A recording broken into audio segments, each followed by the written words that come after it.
Good evening, everyone. I'm going to just start in a couple minutes to see if anyone else is going to join.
Hey, everyone. Thank you for, oh,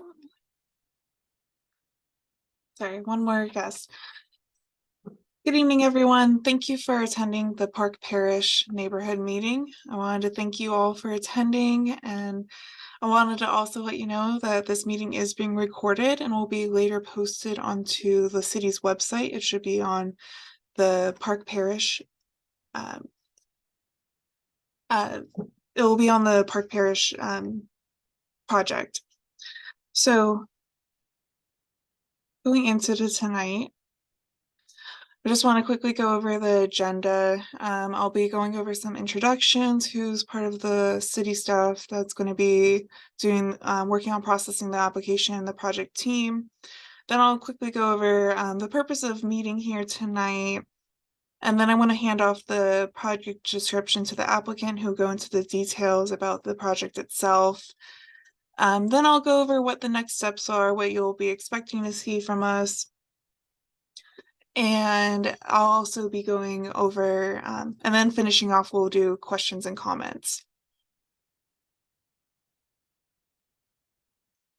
So for introductions, my name is Sarah Nolan. I'm an assistant planner here at the City of Vacaville. We also have Payman Bavan, who's the planning manager, Aaron Morris, who's the community development director, and Kristen Pollitt, who is our CEQA consultant with Stantec.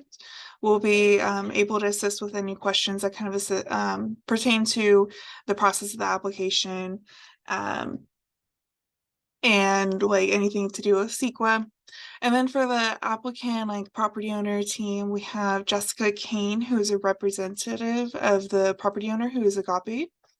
We also have Scott McQuay and Stephen Belay, who are part of JD&A Architects. And they'll be able to help more with any questions that relate to the project itself.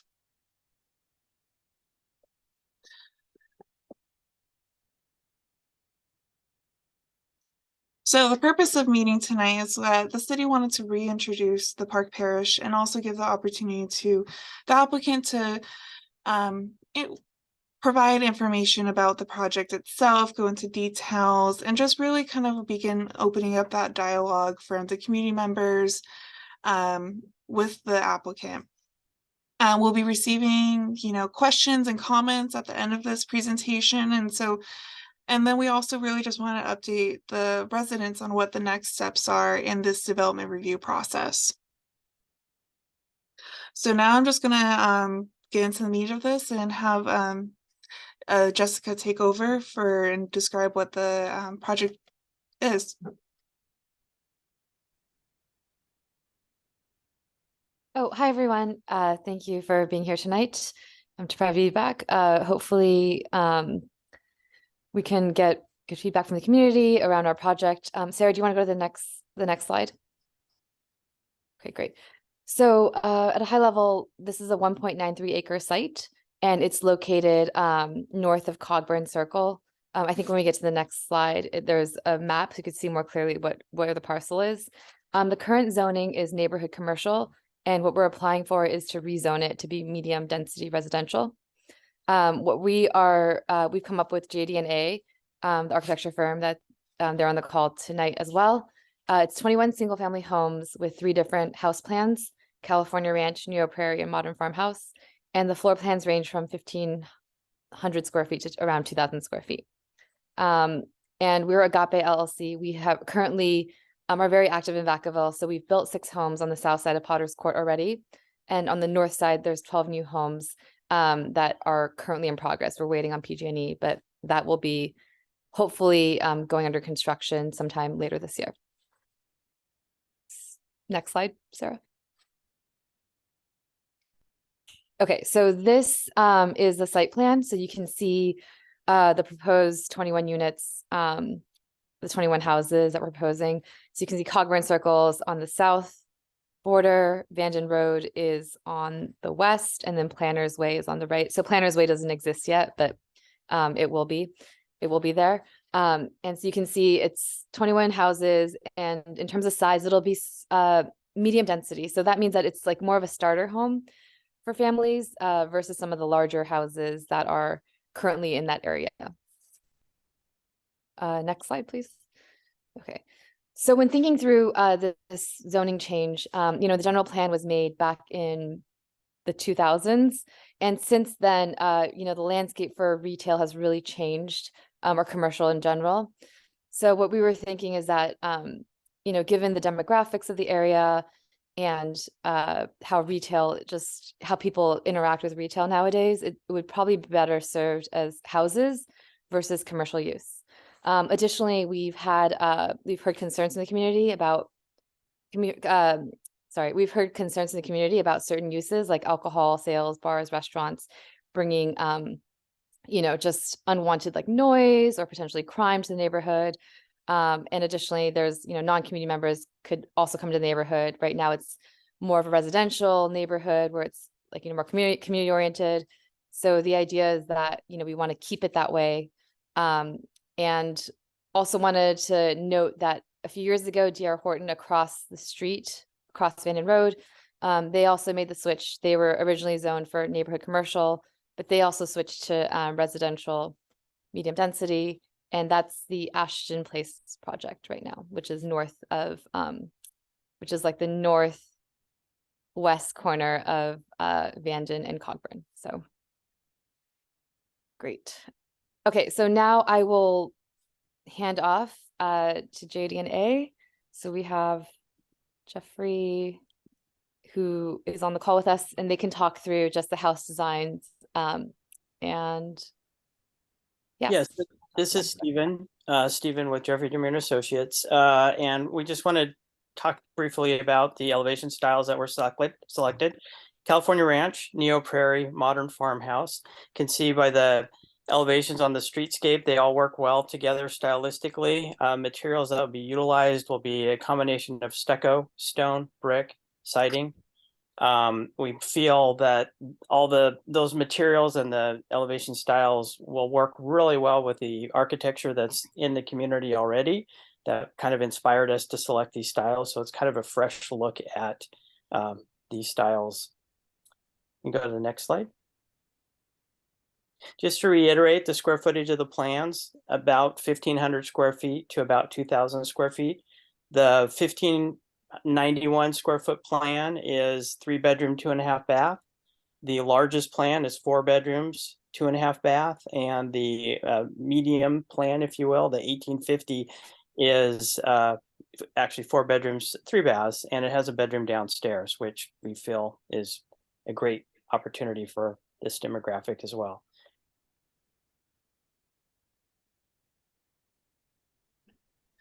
So going into the next steps of the project, we're really just going to be like tonight, we want to document any public comments that the community might have. And then next steps is that we're going to be preparing for a general plan initiation staff report, which will then go to City Council. The tentative date right now is April 25th. Of this year, and this will be one of those meetings that all the community will be notified when this goes to City Council. And then after that general plan initiation, we're going to go through proceed how City Council directs staff. And so now we're going to go into the question and comment portion of the neighborhood meeting, I want to show that like my contact information, my email and phone number is there. So if you're, don't want to speak tonight, or if you want to have a follow-up question or later on, that's my contact information. Jessica's information is also on the screen. And there's also a link for the Park Parish project so that you can go there if you want to have any additional, inputs. And then so for questions and comments tonight, I'm going to ask that everyone use the raise hand feature. And then I'll be asking for once it's ready to like unmute you. And so with that, I think we already have one that's ready, and that'll be Alicia. And so I'm going to ask to unmute. Hi, Sarah. Can you hear me? Yes, I can. Okay, great. Thank you everyone for holding this neighborhood meeting to seek our input. It's my understanding I remember this particular similar project idea, including to an ask from City Council to rezone this property. I think that first initial request was August of 2019. Is that correct? And I remember because I was at this meeting, and this was an interesting meeting. It was an interesting discussion because at that time, one of the council members, Nolan Sullivan, had voted against, pursuing rezoning, and had some really good reasons. So number one, I want to say that when I purchased my home, and I live in the Redstone development right around the corner from the proposed apartment site, this commercial property was actually disclosed. It was clearly disclosed in the documents that I signed when I purchased my home. And so everyone that lives here would have received this disclosure. Now the apartments, the monstrosity apartment project was never disclosed, and it was required to be. So first of all, I want to thank you for the disclosure. And what I had no problems with it because, in looking at the plans, when I actually, after I purchased my home and I realized there was a development agreement, the whole plan of this whole area was it to be walkable and to have some commercial, so we can go to a coffee shop, a bakery, and get something, go to the park. And within the park, the other half of the oval of the park, which still has not been constructed after many, many years, that was supposed to be like a community center, daycare, and we really need both of those things. And it was really disappointing that the commercial lot across from this proposed site was converted from commercial to residential. We could have had even more little shops to service our area because, as you know, we have seas of homes and hundreds and hundreds more homes being built in our neighborhood, and we have nowhere to go. We have to jump on our car and go to Rayleigh's. So I'm urging you to leave this land, its existing zoning, as commercial neighborhood. And I wanted to get some clarity from the staff. When I first moved here in 2016, the other commercial lot across from it that was ultimately converted to pull-apart townhomes, and they're nice. I have no complaints about what they look like and what they are. But the rumor was that, this was going to be a Circle K, a 7-Eleven, and just like Jessica just mentioned, oh, it could be a liquor store, there's going to be crime and all this. I want you to know that One Lake has commercial in their development. They got a Journey coffee. I think it's great. You get people that live in One Lake can walk to the coffee shop. It's next to the park. It brings in community, and it kind of matches what the current plan is in the park for the daycare. And I feel like this is our last chance of making this a walkable community, because in my opinion, the dream of Southtown has just fallen apart, especially in light of the development agreement being allowed to terminate. And I'm not blaming it on Agape, because I did see the documents where they requested that the development agreement be extended. And even they, based on the emails, didn't know that the development agreement had expired. And I'm sorry this happened for you and for the entire community. But nonetheless, I'm hoping that Agape, that you can just keep the commercial, and let's figure out a way to get a coffee shop, a bakery, something like that, to bring our community together. And the plans that you proposed today, I wish that that would go on the Southtown apartment site, which is currently in litigation. I really think that that would put a better balance in the community. And that's what I'm hoping for. And that's what I'm going to advocate for from here on out. But anyway, if you can, and at least in the meantime, staff, if you could just tell us what exactly can go on commercial neighborhood, because I was told by planning staff a couple years ago that, again, 7-Eleven, Circle K's, liquor stores, things like that cannot go there. And I would hope the city would help find something appropriate, just like Fairfield did, and having Journey Coffee come to One Lake. And I want to thank you for your time. Thank you, Alicia. In response to the allowed uses that are in commercial zones, there's various ones that are allowed for commercial neighborhood. It would be within our zoning code that we can review. But it would be, there's to be something that I can look for more into. And then Jessica, did you want to respond to any of Alicia's comments? Yeah, thank you, Alicia. I really appreciate the feedback. I do want to make clear to everyone on the call, we have nothing to do with the apartment site, so no relation to that whatsoever. Totally understand the want for something walkable. We actually, our company does actually own a couple shopping centers in the East Bay, and it's a very tough time right now for small businesses. And if we could find a tenant who would want to be in this neighborhood, I mean, it's kind of like a supply demand issue. So, if you are, let's say, a coffee shop owner or a bakery owner, I don't know if this would be your first choice for a site. And we're just trying to keep that in mind, as we think about what the best use is for this site. If we can't find a tenant to take it, we're not going to build anything there yet, because if we end up building a coffee shop but no one wants to come and run it, it doesn't make economic sense for us to do that. So we're just trying to keep evolving macro trends in mind with this application. You mentioned before that we applied in 2019. That is correct. We applied in 2019, and intent hasn't changed. We withdrew the application in 2020 based on city recommendation, given that there was a CEQA study in progress related to traffic that had to complete before our application could go through. So now that that's completed, we are resubmitting for the exact same thing, essentially. We made slight modifications to the house designs, but it's still 21 units. Nothing's changed from 4 years ago. We're just putting it up through the application process again.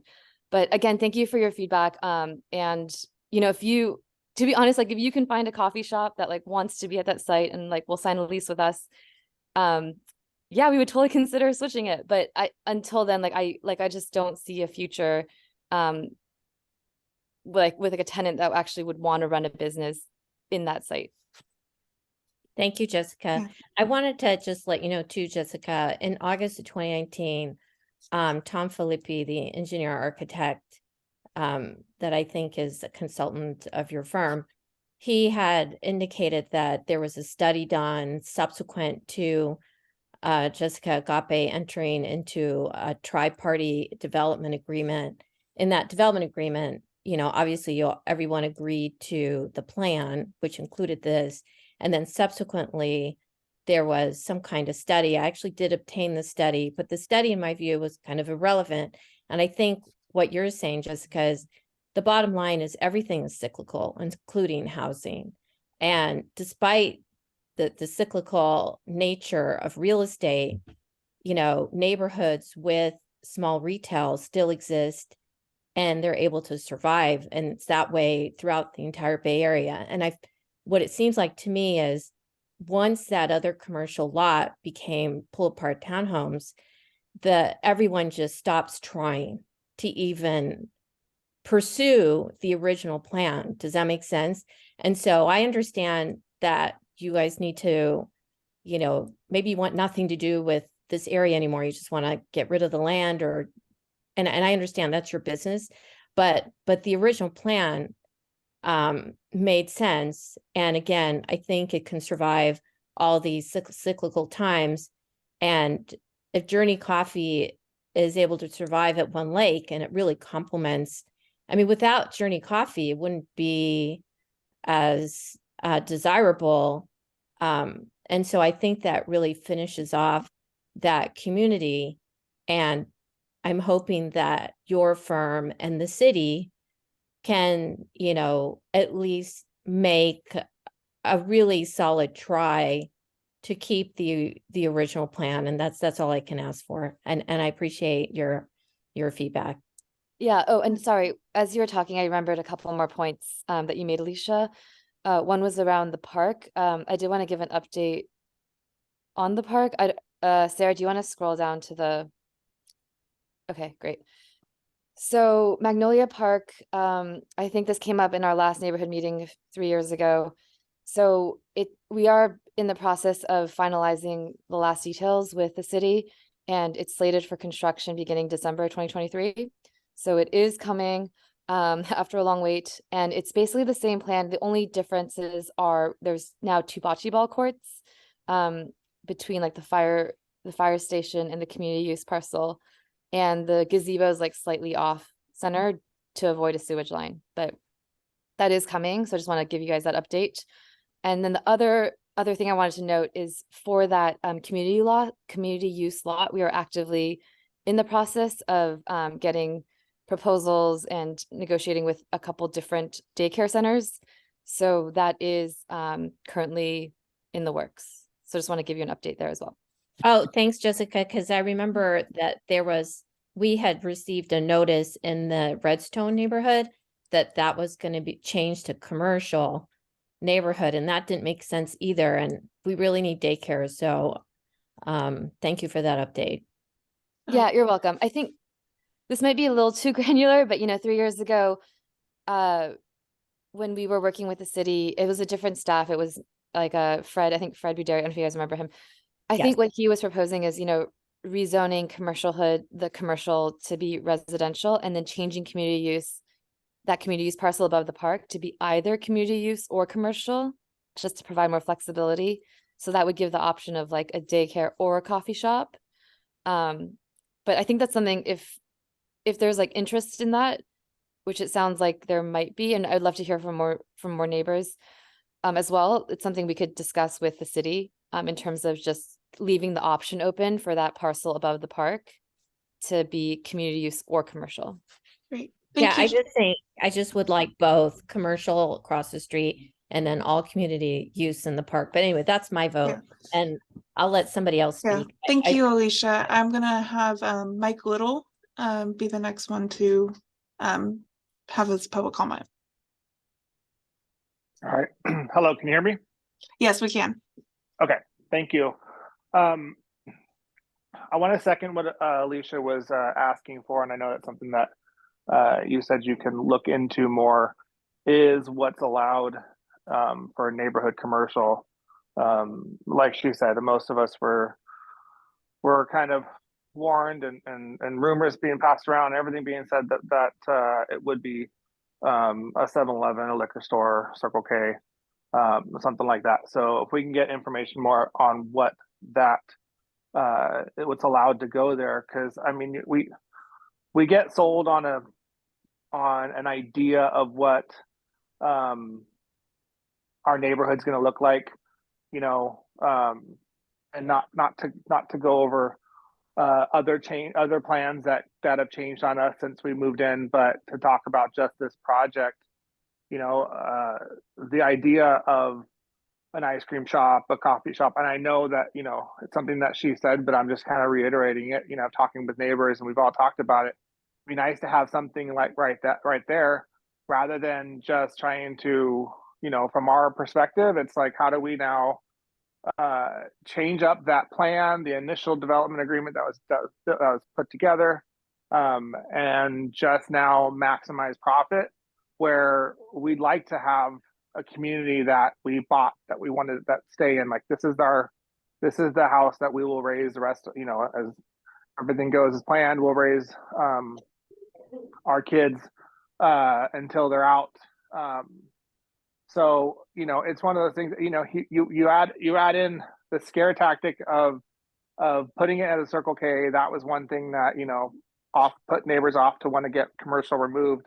The neighborhood, the park, bringing people in from outside the neighborhood. The park is, I think it's majority used by people that don't live in our neighborhood. Every time we've ever been to the park or hung out or did anything, you know, you just have conversations. I like to talk to people. And almost everybody that I've talked to doesn't live in our neighborhood. So that fear of people coming into the neighborhood for a shop or something. I mean, we want them to come enjoy the park. I mean, what the park's gonna look like, the big field, you know, having the community use, maybe daycare, something there. You know, it's something that appeals to the neighborhood. And my fear with all of this is that, like I said, we're constantly getting something that says, oh, we're going to change it. And the last time around, when it was proposed that commercial or neighborhood commercial would go into the park, which, like I said, from the maps that we saw when we first were sold the house, it was a full oval of all green park. There wasn't a community use portion. Looking back on it now, going into the research and looking into details, you can see that there was an outlining of something there. And now in all the maps, it shows that there's a community use. But originally, everything that we were shown on our disclosures in our house, it showed a full oval of a park, and nothing in there said community use. So we thought this would be this big park. There's little shops across the street. You know, I know eventually when the houses get built, we'll have some nice paved, you know, walkways to be able to go to and from. But the fear is that this gets rezoned, and then someone comes out and says, well, we need to have neighborhood commercial in this area. And so now we're going to take away that 1/3, because now it's not viable to build a community use facility, or whatever is allowed to go in there. And then they'll say, well, you know, now we feel like it's the right time to put commercial in. So it's that one thing after another where we're constantly given a plan and then changed on us and changed on us and changed on us. And in other projects, we were given a project, and then at the last minute, we were thrown into something that we were promised would never happen. So the fear that all of our neighbors have talked about is that this is just one more thing that's going to happen. And so I'm completely against this project. Nothing against Agape. I'm completely against the fact that we are constantly dealing with the same thing over and over. And so that's my stance. Thank you, Mike. Yeah, so moving forward, I will create that or share that list of allowed uses that are in that commercial neighborhood. And thank you for providing your comments. Thank you. Okay, and then the next person is going to be David.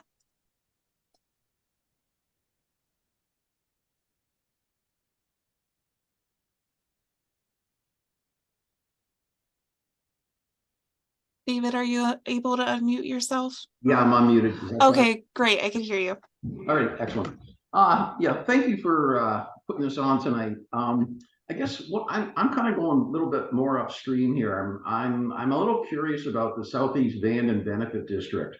You know, I started digging into that a bit, and it looks like, you know, there's a big deal about them having donated the land to the city, for this park, but I start digging into it more and I'm finding out that the city is going to pay for the sewer oversizing for the water mains from 12 to 18 inches. And as a former practicing engineer, I know what that means. Typically developers pay for that. So why is the city paying for things like that? And I'm looking, my concern about a lot of this, including where it started with the Redstone properties, was the developer came by and said, hey, you know what? We don't want to pay any taxes. We don't want to pay any for the services because these are rentals.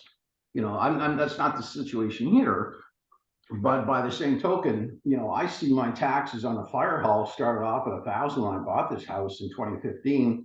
Now they're over $2,000, $2,300. And when new properties come in, those taxes don't go down, whereas it should be spread over more houses, etc. So I'm not seeing anything talked about in terms of tax relief. That's one of my concerns. I don't like the fact that on the project description, item 8 says the project will likely not result in greater traffic levels. There was some mention of a CEQA study. I don't know how you can say that when you've got 42 extra parking spaces there, and where are those going to go? Are they going to go out Cogburn? Are they going to go out Vanden? I mean, to me, I'm just I'm with the folks talking earlier. I want to see something practical here that we enjoy in our neighborhood, not more houses and jammed together and more people. And I'm not satisfied that the infrastructure is being looked at well enough in terms of sewers, in terms of water pressure, in terms of all those types of things. Because what about all those houses being built all around that location? I mean, I hear what's being said. The oversizing hasn't happened yet. So I don't know who's staging this. I don't know who's looking at it. But a lot of these situations here, I'm quite concerned about in terms of practical, pragmatic engineering standards. And I know you say it's all looked after and it's not going to be a problem, but I'm not so sure. Yeah, So thank you, David. And suitability of infrastructure. Yeah, those are great questions. I don't have the answers for the sewer districts or everything about traffic at this moment, but it's something that I can follow up with you on and work on getting those answers to you. Well, I like you follow up on the tax situation with all of us because Okay. because I think that's fundamentally one of the things I'm seeing is my taxes going up year by year, substantially on property. And I'm not seeing relief for that, whereas I should see something based on all these properties going in. You got Melrose and all the rest. So it's quite concerning, obviously. Hi, David. This is Payman Vivan. I'm the planning manager. Thank you for those comments. I would definitely say if you could email Sarah with sort of the list of questions they have, we can certainly look into it. And where we're responsible for that, we'll provide that to you. But if it requires us to discuss it with other departments, we can do that and get back to you. Well, that'd be great. Okay, yeah, just if you could just please make sure to email Sarah so we have your contact information. Yeah, I will do that. And for anybody else too, if you have any questions, like Sarah said in the beginning of the meeting, please feel free to email and we'll respond as soon as we can. Thank you. Great. Thank you, David. And so we're going to move on to the next person, which is Alice. Are you able to unmute yourself, Alice? Yes, thank you. Great. Hi. Thank you. My name is Alice Freed, and I live in Southtown. I've lived here for 5 years. And first of all, thank you, the gentleman before, for talking about the tax issue. I would love to know where that Melrose tax is going. And the other thing is, for years, ever since I've been here, I've been wondering where is our common use facility, and wondering how we can get something like that there. I like Alicia's idea about coffee shop, ice cream place, bakery, that kind of thing. And what about a pop-up for a couple of months, or a few months in a year, to find out what would be suitable there instead of more houses? I agree, we have a lot of houses and we don't have anything else to do. When you start building the houses, of course, we get other places to walk, but still we can't buy a cup of coffee. We can't sit down and chat on benches. It's a whole series of things that we can do besides build houses and be comfortable in this area so that we don't have to get in our car to drive everywhere we go. The kids could use a public swimming pool. I mean, they can use a place to do homework in a community center. It's a whole lot of things we could do with some of this property that would be more beneficial than additional houses, considering what the gentleman just said ahead of me. I mean, there's some concerns about even the infrastructure and how all of that's going to work. So we definitely need to look at other ways to use this property that will be more suitable for and go along with the reasons why a lot of us bought these homes and what we were expecting when we bought these homes, more of a community and not just it's almost like a tenement as opposed to a place where people live, work, and play together in a safe environment. So I would not be voting for this either. And I will definitely be looking for more public use of the spaces that we're having. I would love to see a coffee shop. I would love to see a little bookstore or something, anything. And I think maybe we could go the route of a pop-up for at least for a while to see what would actually be suitable there. Thank you, Alice, for providing your public comments. I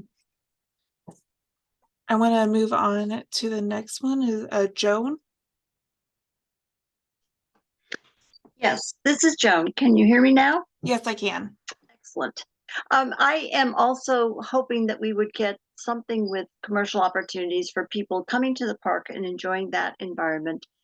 I wonder if Agape LLC has considered anything like one of the lots being a blended commercial on the ground level and something like an apartment style, or maybe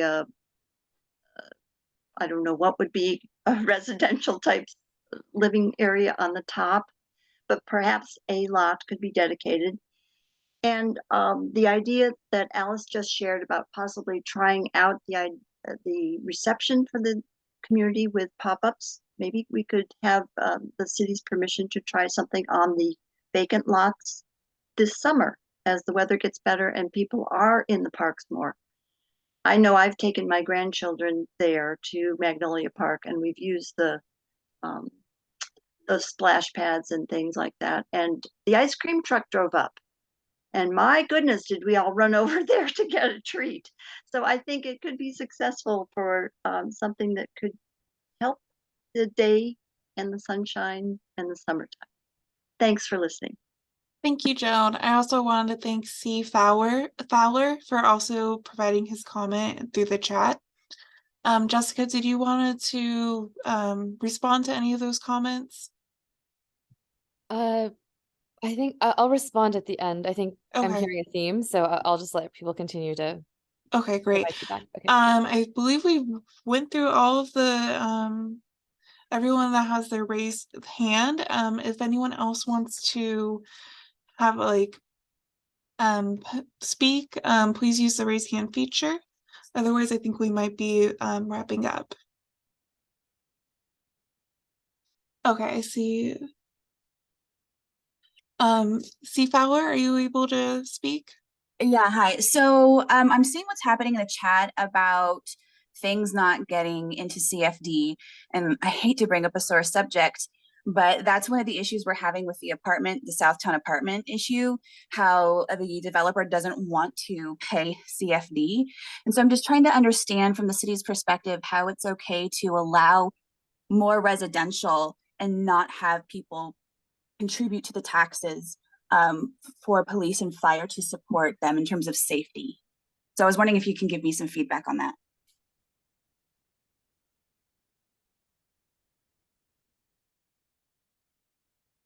Yeah. Sarah, I think that's a question for you, maybe. Yeah, Paymon, are you able to help with that? So, I mean, again, for tonight's meeting, we're not going to have a lot of information on that, but it's certainly something that we can put together for the neighborhood if everybody's interested in getting that information. But it's going to take some time for us to sort of look into it and provide that information. We just don't have that tonight. Okay, that's fair. And then just a follow-up question, when y'all get this information they're requesting about how CFD is going to be managed, the city's take on how it's okay not to do CFD 11 for these new residential developments, and also the commercial use allowances, how are we going to get that information? Are you going to hold another Zoom meeting? Are you going to send out a notice? Are you going to email residents? How are we going to get that? I think so really quickly, if folks have questions, let's not use the chat because it's not part of the recording of the meeting. We're happy to, the best way to get your questions across to us is to email Sarah so that we have your information. Honestly, right now, another neighborhood meeting could be in the works. We want to at least hold this one to get that initial feedback. As Sarah mentioned early in the meeting, the next step is to go to City Council to see if that initiation is going to be approved.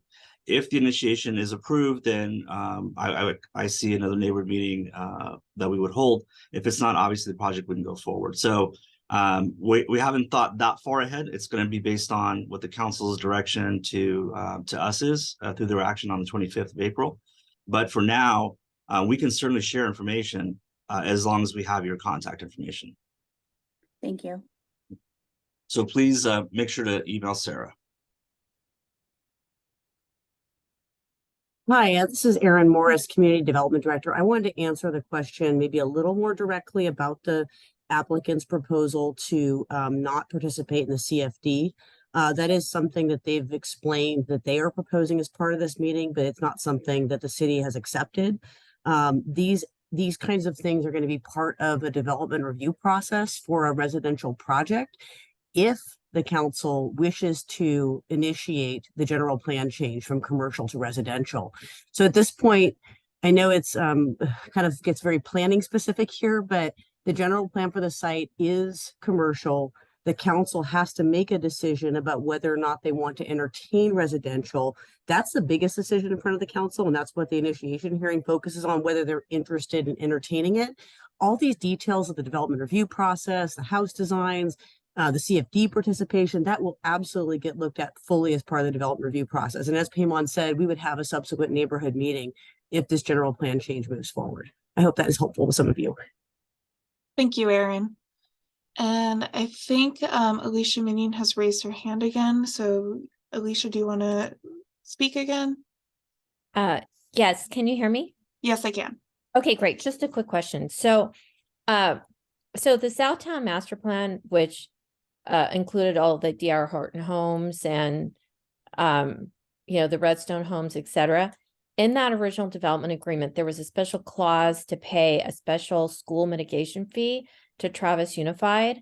And this mitigation fee, it said that it was going to be set by City Council and it would be adjusted annually by the Engineering News Record San Francisco Construction Cost Index, which is a different index than I believe the State Allocation Board used. So it looks like there's a possibility that Travis Unified did not receive the correct amount of school mitigation fees on what's been constructed so far while the development agreement was in play.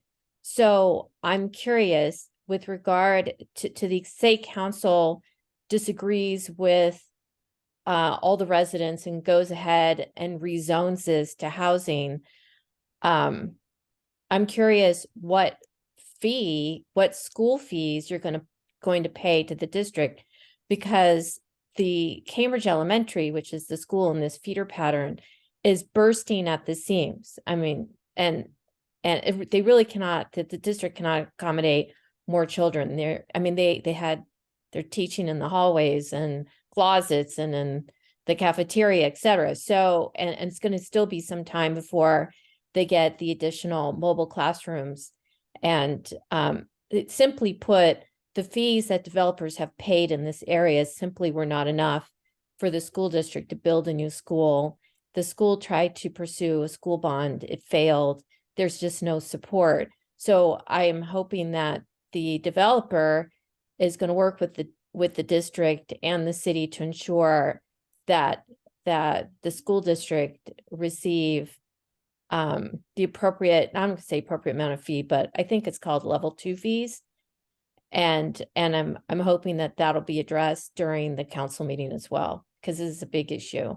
Yeah, thank you, Alicia. I don't have any answers for any for school mitigation fees at this time and what was paid in the past or what will be paid in the future if this project were to proceed forward. But that would be something that I can also look into and have on my list. I can Yeah. can I respond real quick? Okay. Sorry, yes, to address the CFD issue, what I put in the chat, I just put our proposal is to do a fiscal impact analysis. But again, like sorry, like Aaron said, that's not, it's just what we're proposing, and we'll pay, we'll go into whatever CFD district they want us to. And with regard to the school fees, yes, like of course we are open and happy to pay all fees required that support the neighborhood and the people. So, okay. Great. Thank you for that response, Jessica. The next one is person is going to be Jennifer. Are you ready to speak, Jennifer?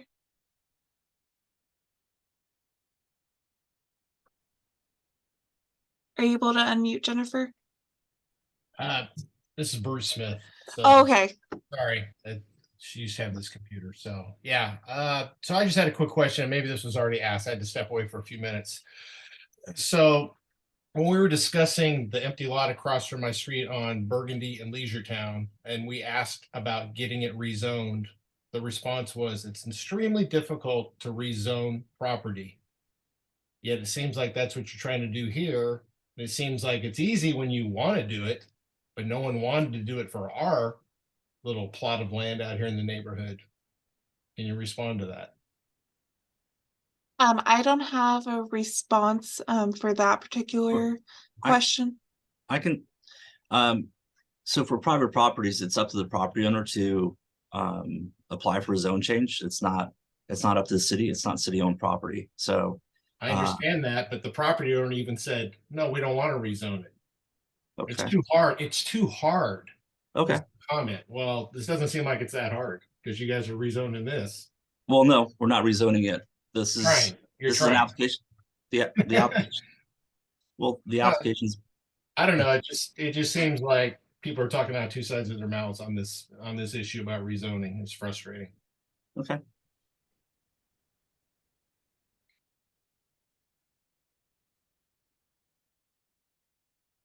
Great. It looks like David wants to speak again. David, do you want to begin? Yeah, please. Just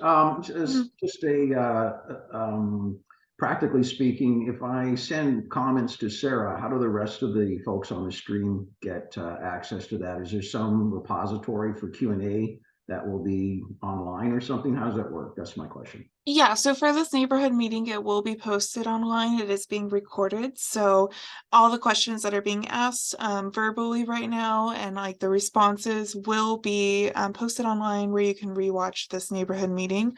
And then for all the questions and public comments that are sent to my email, those would be a part of the public record. So whenever there's a staff report, these public comments and questions would be associated with that project. Okay, so but in terms of Alice wants to see what I've written, etc., I want to see what Alice has written. Is there a way of doing that? Yeah, so that will be a part of that staff report, and so there will be a list of like all the public comments, and it'll also be posted online, Okay. on the project page. Great, thanks. Yeah, great. I think as of right now, I don't have any additional hands raised. I think Aaron may want to speak. Oh, Aaron? Thank you, Sarah. I just wanted to respond to the question from earlier about why this proposal is here tonight at this meeting. And this is actually not just a rezoning. This is actually a proposed general plan amendment. And so the way in community development, what we try to do is when we have a private party proposing a change like this in a neighborhood, we want to reach out to the neighbors early, have an informational meeting. That's what tonight's all about. And then we will be going through a very full process with the council, with the planning commission, and back to council. So it really is, it is not an easy thing to rezone, but it's actually a harder thing to change the general plan and then rezone. And we're really just embarking on this in response to this private application. And we will be keeping everyone in the loop as we move forward. But the whole purpose of tonight is to let you all know that there is a public process. We want to hear from you. We want to address your concerns. And as this item goes to council tentatively in late April, we will be sharing the information from this meeting with our council, and we will continue to reach out to you and try to keep you informed throughout the process. Thank you, Erin. With that, I don't have any additional raised hands. Jessica, did you have any like closing comments? No, I think the feedback is pretty clear. You know, again, I think I just want to, I guess I'll just reiterate what I said to Alicia earlier, which is that I think things have changed a lot since the general plan was approved. It's been 15 years since that point in time. And it's, you know, like I said before, we would love to do commercial. It's just not necessarily feasible. And, you know, we genuinely believe that residential is just a better use for this land. I think Alicia commented earlier, you know, we like plan to get out of the neighborhood, which is not true. You know, we have those houses in Potter's Court, and we still own the lots, you know, north of Cogburn Circle, like 75 lots there. So we are there. We are in Vacaville in this neighborhood for the long term, and this is. I think I was a little surprised, to be honest, to hear this adamant opposition, because with the DR Horton change across the street, it seemed like most neighbors were in favor of rezoning from commercial to residential. You know, we do have some houses elsewhere where commercial is next to residential, and it just brings like, you know, there's like delivery trucks in the morning. It's like noisy. There's, you know, I'm not trying to scare with like the alcohol shops. Of course, it's like, you know, an edge case probably wouldn't happen, but you know, I think someone mentioned a bookstore. You know, you know, even bookstores and like malls and neighbor commercial are shutting down. So, you know, there's a lot of uses that just aren't feasible. So I hope that, you know, as these discussions continue, we can just kind of, you know, keep in mind that it's not, you know, we do what's best for the community. And yeah, I think maybe it's just, I totally understand though, the desire to have like a coffee shop or something walkable from the park. And again, like, I'll just go back, I feel like a broken record, but it's just about the economic feasibility of it. And I will end on that note. Great. It looks like C. Fowler has one more. One more question. Yeah, can you hear me? Yes, I can hear you. Okay, sorry. So Jessica, I think your point is fair, and I'm curious what assessment Vacaville and or your organization has done compared to what Fairfield has done, again with that Journey coffee shop, because clearly that's not an old coffee shop. Like they recently put that in and they felt that it was going to be just fine. So I'm curious what assessment was done that dictates that this space is going to be completely different from that. And you may not have that answer. And I could submit that request in writing as well, but yeah, I think that's a fair request. Please submit it. And I'm looking up Journey Coffee Shop in Fairfield right now, because it sounds like it's a good case study. But you know, like just knowing, for example, Starbucks, when they go into like a new location, Starbucks is different than like a local coffee shop, but when they do go into a new location, there are like several factors they look at, you know, like foot traffic, car traffic, population density. So I think that's kind of what you're asking for, right? Is the feasibility for commercial in that area? Yeah, any data you're using to suggest that it's not a viable option, because okay, I can get back to you on that. Okay, perfect. Great. Thank you. Great. Thank you. I think we received a lot of public comments today, and city staff and Jessica will be working on like kind of preparing those responses to what we've received tonight. And I think we'll be wrapping up. So, and then I just want to also make sure that everyone knows that if you want to like have any additional questions or comments that you didn't get to say tonight, that you're still able to by sending me an email at sarah.nolan@cityofvacaville.com. And then my phone number again is 707-449-5212. And then Jessica would also be able to help with any of some project specific applications. And I just want to thank everyone again for taking the time to participating in this neighborhood meeting and providing their public comments. Thank you.